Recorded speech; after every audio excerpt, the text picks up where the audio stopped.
One day, a young man asked his master, "I fear death.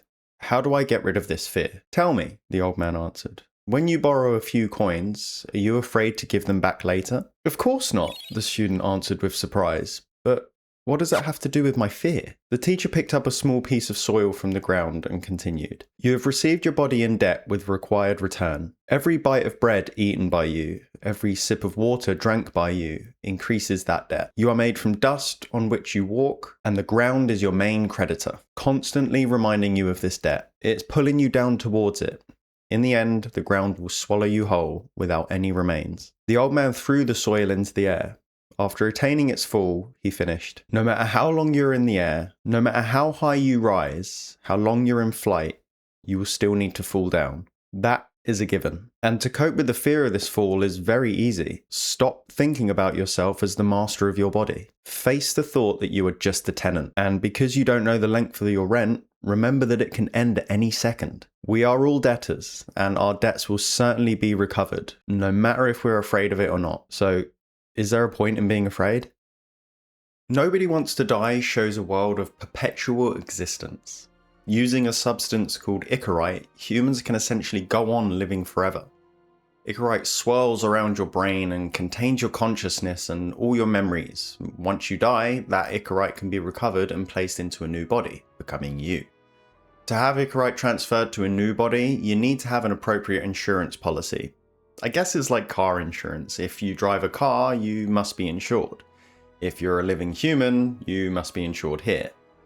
Once you perish, provided your ichorite is intact, the substance will be extracted and put into a new body in the condition your insurance allows. Our protagonist is a disgraced detective named James Kara, who has recently received a new body. You can see the problems that present themselves when a consciousness is put into another body. Like a body rejecting a new kidney, James must take medication to stop the body resisting his mind. Unfortunately for James, the body he has been given was a drug abuser, and he thinks that's why his brain is being funny, but that's the body that was issued. You see, depending on how much you pay for your insurance will depend on the quality of the body you receive. You may have noticed I mentioned the actions of the previous inhabitant of James's body.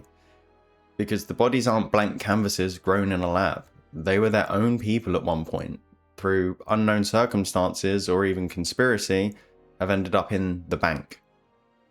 An insidious market is born from this ability. People in desperate need to help themselves or their family can default on their insurance to give themselves over to the bank. They can even turn to the black market and lend out their body for someone else to use temporarily. The loaner bodies they receive aren't in great shape.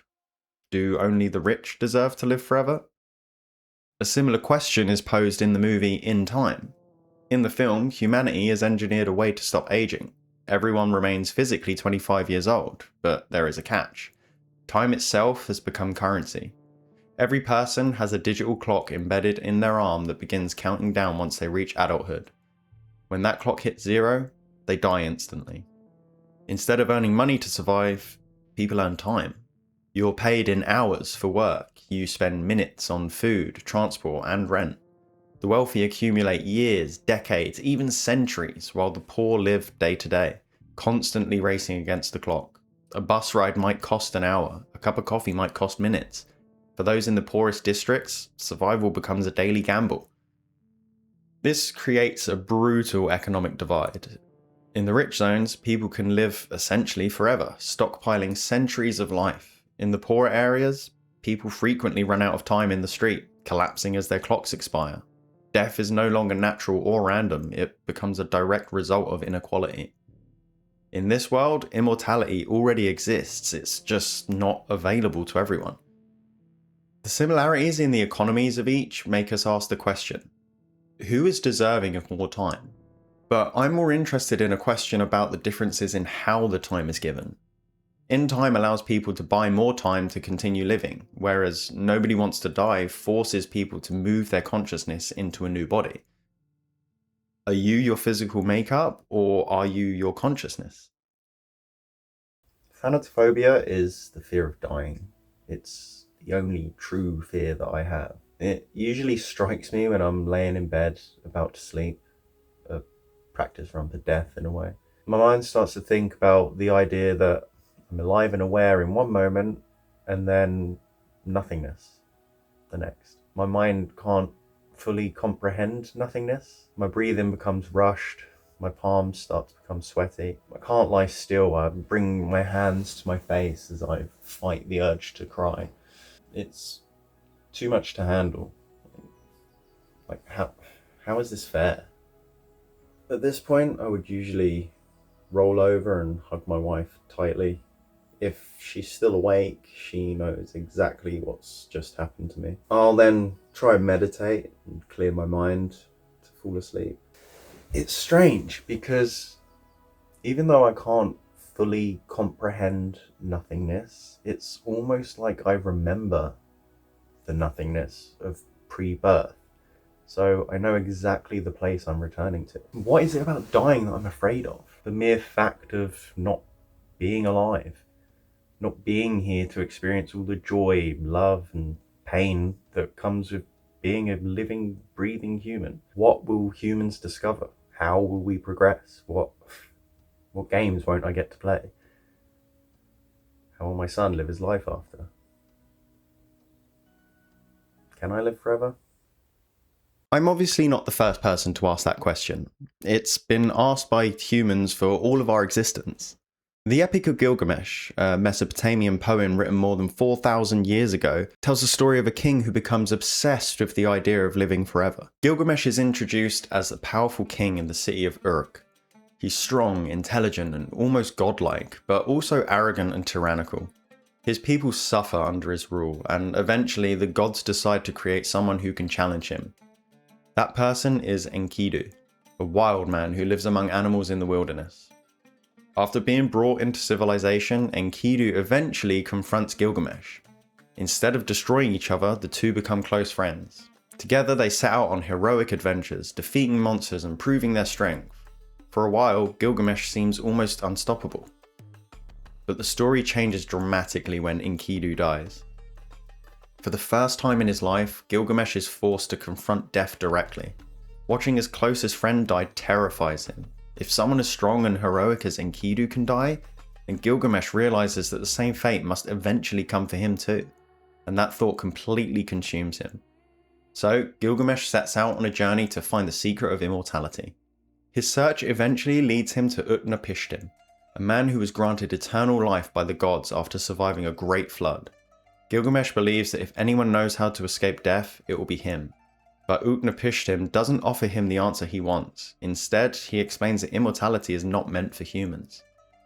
To prove this point, Utnapishtim gives Gilgamesh a simple challenge. Stay awake for 6 days and 7 nights. If he can do that, maybe he is worthy of eternal life. Gilgamesh immediately falls asleep. The test shows that even resisting sleep, something far smaller than death, is beyond him. Before Gilgamesh leaves, Utnapishtim tells him about a plant that can restore youth. Gilgamesh manages to find it and believes he has finally achieved what he was searching for. But on his journey home, while he stops to bathe, a snake steals the plant and slithers away. Just like that, the chance for immortality is gone. In the end, Gilgamesh returns to the city of Uruk empty-handed. He never finds eternal life, but he does come back with a different understanding. Instead of trying to escape death, he begins to accept it. He looks at the city walls he built, the civilization he helped shape, and realizes that things humans create, cities, stories, memories, are what endure after we're gone. Thousands of years before modern technology, before science fiction stories about uploading consciousness or transferring bodies, people were already wrestling with the exact same fear.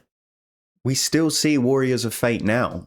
Almost like a modern day alchemist searching for the Philosopher's Stone, Brian Johnson is on a scientific quest to find immortality. Unlike relying on 4,000-year-old tablets to tell the story, Brian Johnson is documenting everything that he's doing for the world to see. But what makes his pursuit so fascinating isn't just the goal, it's how methodical and at times how extreme it becomes. His entire life is structured around delaying the effects of aging. Strict sleep schedules, carefully measured diets, dozens of daily supplements, and constant monitoring of his body's internal systems. Blood tests, organ function, biological age tracking, everything is quantified, optimized, and adjusted. His body isn't just something he lives in, it's something he manages, almost like a system that can be refined over time. And then it starts to get stranger.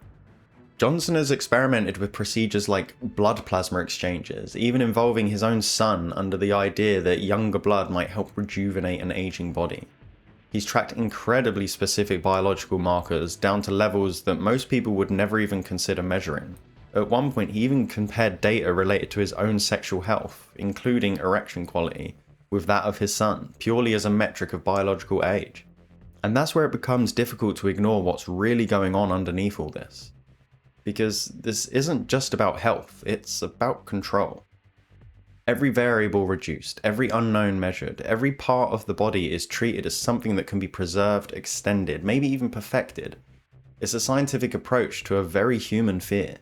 The idea that if we understand the body well enough, we might be able to stop it from failing. But even with all that data, all that control, all that effort, the question still lingers. Is extending the body the same as escaping death? In SOMA, you play as Simon, an ordinary man who undergoes a brain scan after a traumatic accident. It feels routine, a medical procedure, nothing more. But when he wakes up, he's no longer where he was. He's in an underwater research facility years in the future, surrounded by broken machines and something that feels wrong. Very quickly, it becomes clear that this isn't time travel. Simon hasn't moved to the future. Something else has. As the story unfolds, you discover that what the scan actually did was copy his consciousness. His memories, his personality, his sense of self, all of it had been placed into a new body. Not a human one, but a mechanical shell. And yet, from Simon's perspective, nothing has changed. He still feels like himself. He still thinks like himself. As far as he's concerned, he is Simon. It's like having your picture taken. But with the most expensive camera in the world. You know, Indian stock photos would steal their souls. In this case, they'd be right.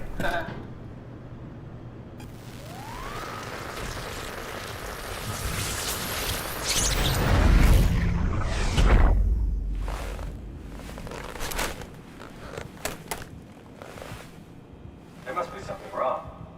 Can't you run a diagnosis or something?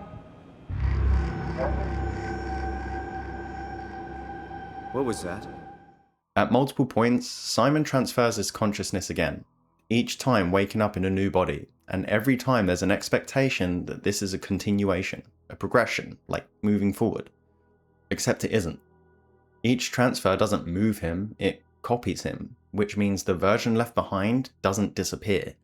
There are multiple Simons now, each one believing they are the real one, each one experiencing their own uninterrupted sense of self. And that's where SOMA becomes deeply uncomfortable. Because from the inside, every copy feels like the original. Every version believes it has continued, but from the outside, it's clear that continuity has been broken. The you that wakes up is not the same you that lay down. It's just another instance. SOMA never directly tells you what to think about this, it just keeps placing you in situations where you have to confront it. If your memories, thoughts, and your personality can be perfectly duplicated, then what exactly makes you you? Are you your physical body, or are you your mind? And if your mind can be copied again and again without ever truly moving, what happens to the version of you that doesn't get to wake up? And this is also a question I ask myself when I think about the Star Trek TV shows. A similar dilemma can be imagined for the way the teleporters are used. However, none of the different shows outright explores this idea. The Enterprise, or titular ship, arrives at its destination, be it a planet or a space station of some sort. An away team is picked to head off the ship and explore this destination, and the way to do that is to use one of the small shuttles in the shuttle bay, or more commonly, beam down using the transporter. The transporter works by dismantling the person or object down to its individual atoms and rebuilding them at the coordinates of its desired location. But is that rebuilt team member the same person? Structurally, they're the same. They have the same DNA, memories, personality. But did existence end for the team member that was dismantled? Is this team member just picking up from a save state? I'm not sure we can truly answer these questions, and it then becomes about belief. Nobody Wants to Die shows a world of perpetual existence. spoiler warning for the end of the game, James Kara, no matter whether you get the good or the bad ending, ends up in the bank. After all that work put in throughout the case, his Icarite, his consciousness, is stored away until circumstances dictate him to be placed into a new body. That could be tomorrow, next week, or never. An eternity spent in perpetual nothingness until the bank closes. Would it be any different? Acceptance of the end is hard.